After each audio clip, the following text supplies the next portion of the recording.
Olá, meus queridos, graça e paz, pastor Josias de Souza. Estamos aí hoje para mais uma preleção bíblica.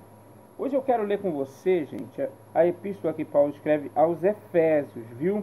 O capítulo de número 2 diz: Ele vos deu vida, Deus vos deu vida, estando vocês ainda mortos nos vossos delitos e pecados, nos quais andastes outrora, segundo o curso deste mundo, segundo o príncipe da potestade do ar, do espírito que agora atua nos filhos da desobediência, entre os quais também todos nós andamos outrora, segundo as inclinações da nossa carne, fazendo a vontade da carne e dos pensamentos, e éramos por natureza filhos da ira, como também os demais.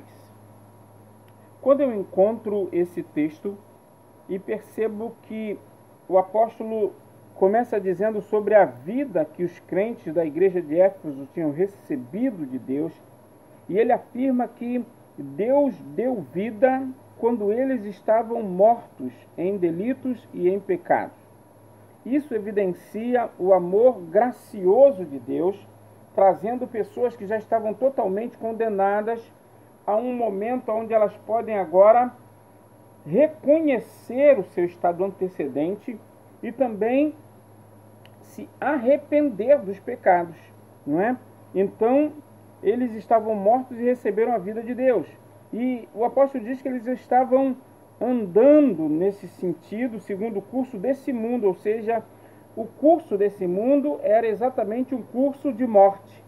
Perceba que andar sob a orientação desse mundo é prenúncio de morte. Estavam mortos e foram revividos, porque estavam andando quando ou antes de serem revividos, ou antes de receberem vida, eles estavam andando num curso de morte, o curso desse mundo, né? Segundo o príncipe da potestade do ar, do espírito que agora atua nos filhos da desobediência. Então esse mundo segue um curso traçado pelo maligno, traçado pelo príncipe da potestade do ar, traçado pelo inimigo da minha e da sua alma, que também é o inimigo declarado de Deus. Esse inimigo traçou um curso de colisão, um curso onde os seres humanos estão em rota de colisão para a morte. Então perceba que a história traçada pelo maligno não é uma história de morte, mas Deus, ele deu vida. Mesmo quando estávamos em trajetória de morte, Deus nos deu vida.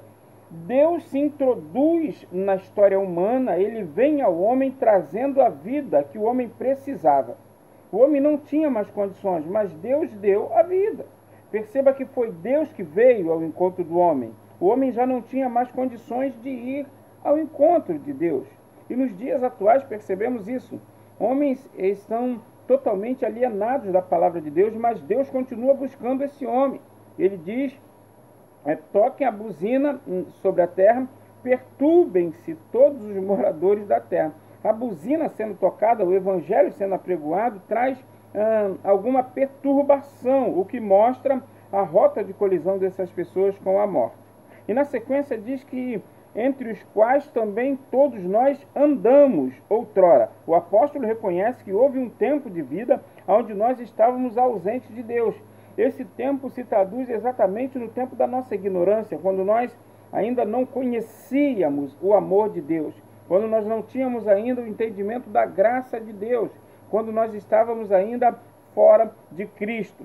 Veja bem, o apóstolo diz que, segundo as inclinações da nossa carne, andávamos, fazendo a vontade da carne e dos pensamentos. Por isso, ele afirma que éramos, por natureza, filhos da ira, como também os demais. Aqui eu chego a esse lugar dizendo que a natureza humana caída, sem Deus, leva o homem à ira.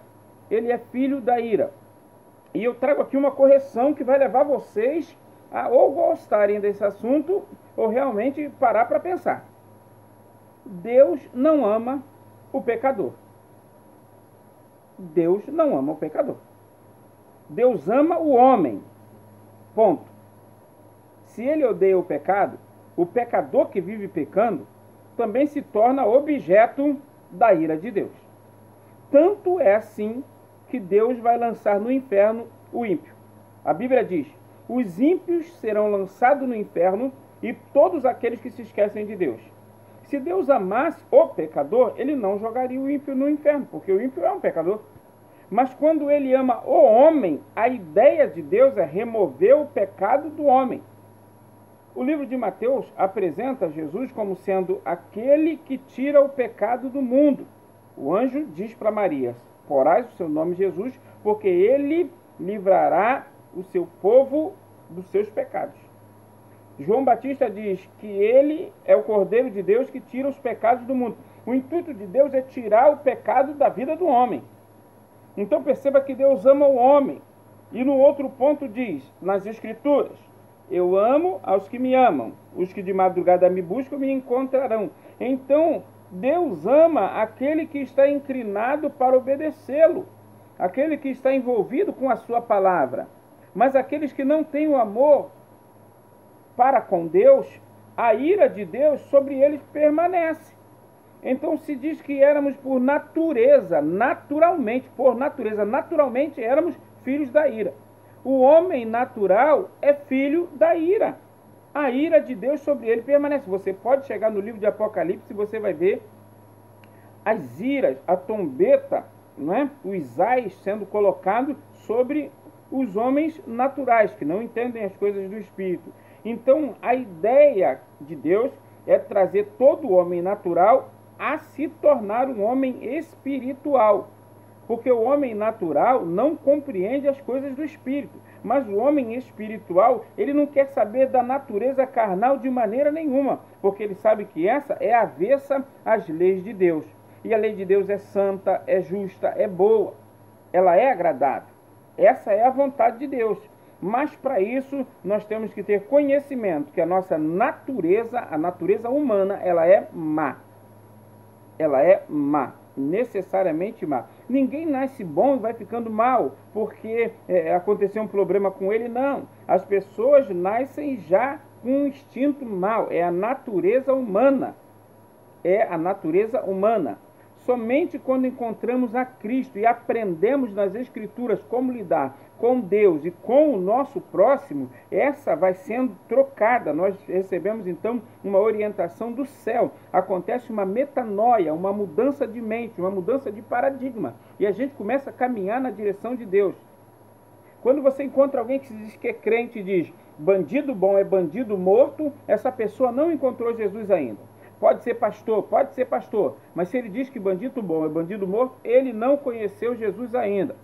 Por quê? Porque se Deus teve piedade da alma dele, que era um bom bandido, por que é que não vai ter do outro também?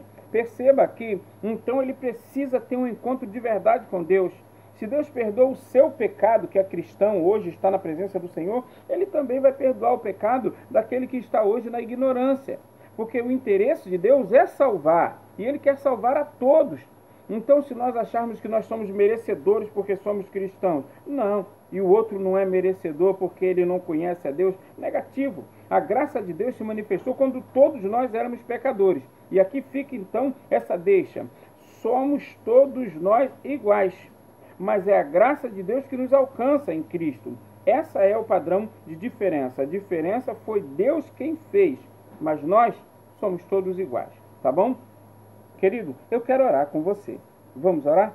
Senhor Deus, eu oro por esse meu querido irmão, essa minha irmã, que nesse momento está recebendo essa palavra de fé, para suportar com alegria e com paciência aqueles que não conhecem o Senhor e que estão vivendo uma vida totalmente depravada e fora dos viés que o Senhor tem colocado. Aqueles que não amam a lei do Senhor ainda, mas que podem ser alcançados pelo Espírito Santo. Que essa palavra gere fé no coração do meu irmão que me ouviu e leve ele a suportar com calma aqueles que ainda estão pecando, porque certamente o melhor de Deus ainda está por vir. Revele-se, Senhor, para essas pessoas e livra elas desse pecado, tornando elas filhos para que sejam igualmente amados no nome de Jesus. Amém. Que Deus abençoe rica e abundantemente a sua vida. Ore por nós.